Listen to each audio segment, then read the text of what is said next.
ചെറിയ ഗ്രാമത്തിൽ അമീർ എന്ന ഒരു യുവ കർഷകൻ താമസിച്ചിരുന്നു.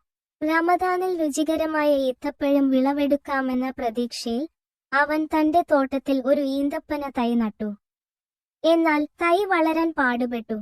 പൊള്ളുന്ന ചൂടും മഴക്കുറവും കീടബാധയുമെല്ലാം അതിനെ ബാധിച്ചു. അമീർ പരമാവധി ശ്രമിച്ചെങ്കിലും അത് വിജയിച്ചില്ല. അവൻ നിരാശനായി ഉപേക്ഷിക്കാൻ തയ്യാറാകുമ്പോൾ ഗ്രാമത്തിലെ ഒരു വൃദ്ധൻ അവനെ സന്ദർശിച്ചു പറഞ്ഞു, അമീർ, പ്രതീക്ഷ കൈവിടരുത്. റമദാൻ സ്ഥിരോത്സാഹത്തിന്റെയും ക്ഷമയുടെയും കാലമാണ്. ഈന്തപ്പന വളരാൻ സമയം ആവശ്യമാണ്.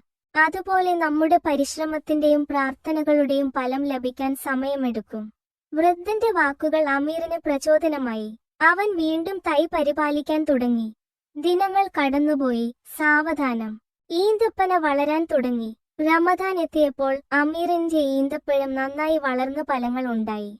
അവൻ അതിനെ കുടുംബത്തോടും സുഹൃത്തുക്കളോടും പങ്കിട്ടു, സന്തോഷിച്ചു. അമീറിന്റെ ഈ അനുഭവം നമ്മെ പഠിപ്പിക്കുന്നു, ജീവിതത്തിൽ പ്രയാസങ്ങൾ വന്നാലും നമ്മുടെ ലക്ഷ്യങ്ങളിലേക്ക് സ്ഥിരോത്സാഹത്തോടെയും ക്ഷമയോടെയും മുന്നോട്ടു പോകണം. റമദാൻ മുബാറക്.